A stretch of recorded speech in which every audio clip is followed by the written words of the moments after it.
Today I'm talking about one of Charlie Munger's infamous lines, the first $100,000. It's a bitch, but you gotta do it. Charlie Munger is Warren Buffett's business partner, recently passed away at the age of 99, still running Berkshire Hathaway with Warren. And he's infamous for just a lot of one liners, a lot of witty wisdom, and just blunt, pretty funny to some people, probably pretty offensive to some others. So I just want to talk about this line. I pondered it recently, found it pretty interesting. And I'm not necessarily going to focus on $100,000. We're going to talk just about having investment income in general, but we'll touch base on the 100,000 as well. That first 100 grand, your first amount of savings, it's a bitch, as Charlie Munger says.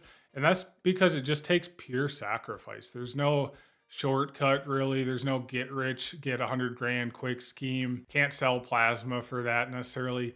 You just got to work for years for most people, if not over a decade, and save $100 a paycheck, $200, $500, $1,000. Continue to live below your means. Spend less money and make more money and save the difference. And that's building wealth 101. But that first 100 grand, you're making a little bit of compound interest on $10,000. You'll maybe make $1,000 a year, and that's nothing to scoff at. The bulk of your savings within that first 100 grand, that's all going to be your income that you didn't spend. You didn't buy a nicer car or a more reliable car or a nicer house or rent a nicer apartment or go on those fun trips that some of your peers went on. It is just pure sacrifice, and it's hard to stomach that. I still have FOMO and want a nicer house or nicer truck or nicer vacations, all that stuff. But I'm trying to be focused on my long-term goals, and I know someday that will pay off, and I'll be grateful for going through the grind per se. So Charlie Munger, he had to go through this same grind. It's working overtime. It's living less cool than your peers in many ways. I still remember like the first time I had $1,000 or $2,000 in an emergency fund that I didn't need to spend immediately. And it was straight up just an emergency fund and the level of security that provided. And I remember the first $10,000 of an emergency fund I saved up, where I had 10 grand. I had 3 to 6 month emergency fund, as Dave Ramsey commonly talks about. And it really gave me a lot of like just peace and security, because I knew that if I needed new tires or I had medical bills come up, I could just pay for them and it wasn't an emergency. Not that I was rich and could go buy a yacht, but I could just cover things that can come up in life for most of us. If it feels hard, that's because it is hard, and that's normal. And that's to be expected, and it will be hard to save up that first emergency fund of $1,000, of $10,000, of $100,000 is Charlie Munger's example. It's just a grind. But like conceptually, if you had 100,000 in the stock market, it's going to make 10% a year, 10 grand a year that first year, and then that's going to compound. So if you're saving $10,000 a year, when you hit $100,000, and that's a little over $800 a month, that's not easy. Now you're going to start getting an extra $800 a month-ish on average, just in stock market returns or compound interest. And so let's say it took you 10 years to save up 100 grand, which is no small feat. To be disciplined for 10 years straight, that's hard. And then now that you're making $10,000 a year in the stock market as well. And so compound interest, the stock market doubles about every 7 years. And so you're going to go from 100 grand to 200 grand in 7 years, assuming you put in $0 more dollars.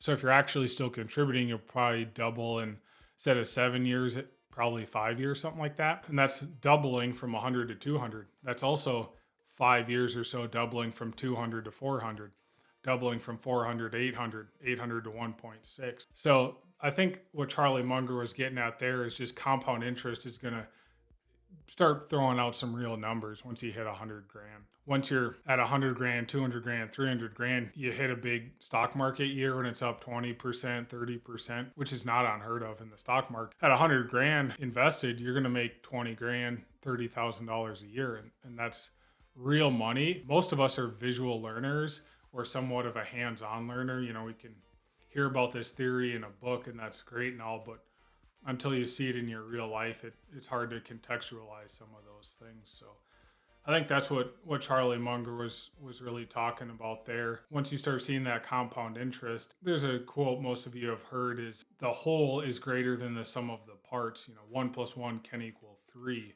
in a sense. In some ways, that's just what business is you add up a bunch of goods and services and people's labor, and you add them all up and package it together and sell it for more than it costs to make that good or service. That's somewhat just like investing in business in general, and you gain leverage. So once you get $100,000, you can start to gain leverage, whether it's buying your time back, it's hiring help for your business or your rental real estate, whether you buy better tools, you pay for help to get the jobs done faster or higher quality. You start having more money to spend on marketing to find more customers, higher quality customers. At first, you're going to most likely wear all of the hats of your business. Once you gain some leverage, you can start to hire that out where you wear the hats that you're the best at. On those roles that you're not the best at, you hire out higher quality help better than you are. That'll also save you some time. Another component of leverage that's gained from compound interest is if you were to buy rental real estate, you don't have to pay cash for the rental. You'll pay 20% down payment. Typically, you'll leverage the bank's money so you can buy a $500,000 rental property with $100,000, and you'll gain the income of a $500,000 rental property. Once you start gaining investment income and having a portfolio, it grows a lot quicker, and that's compound interest. Where before that, you've got to do everything. Your only income is from time that you trade for that income. So once you start getting something, it just starts growing a lot faster, and where you're still generally having your day job or your normal source of income. Now you get a secondary set of income, and your take home pay. I don't even know the best definition of this, but you have your total income, then you have your bills, and then you have what's left over. Then you can either spend that money or save that money. But once you start getting a second set of income from your investments, maybe you have $1,000 left over every month. It doesn't take that long to get another $1,000 a month of income. So your discretionary spending or your income that you have available for investment went from $1,000 a month to $2,000 a month.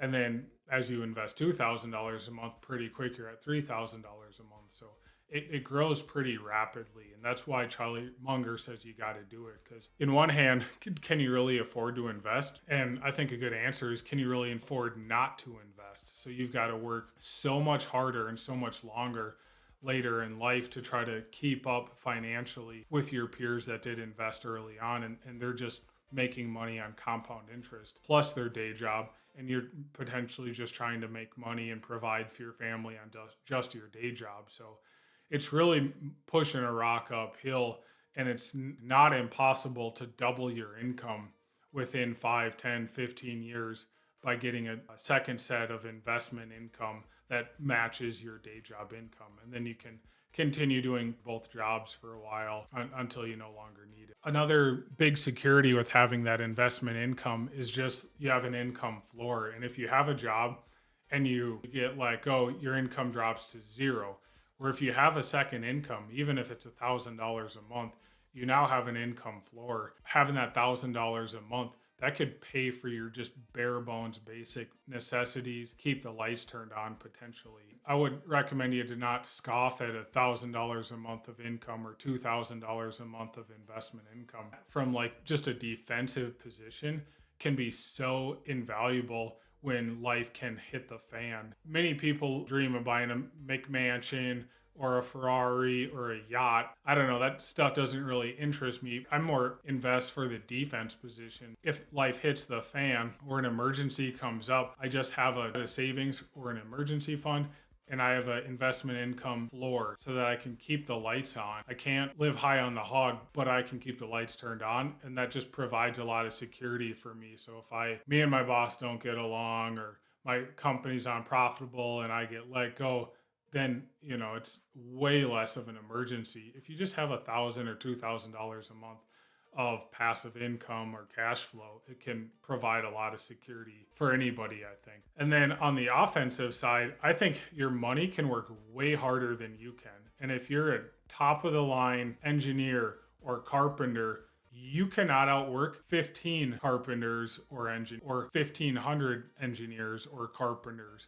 And once you start to develop investment income or a portfolio, you can buy a business. You can hire a framing crew if you're a carpenter. You can hire 4 to 10 carpenters, rent a shop, start pre-framing walls. You could hire out a couple engineers to draw and design for you. The upside potential is so much higher. Worth a lot of businesses, for example, sell for 3 times their profit. So if a business makes $100,000 a year in profit, it'll sell for 300 grand or so.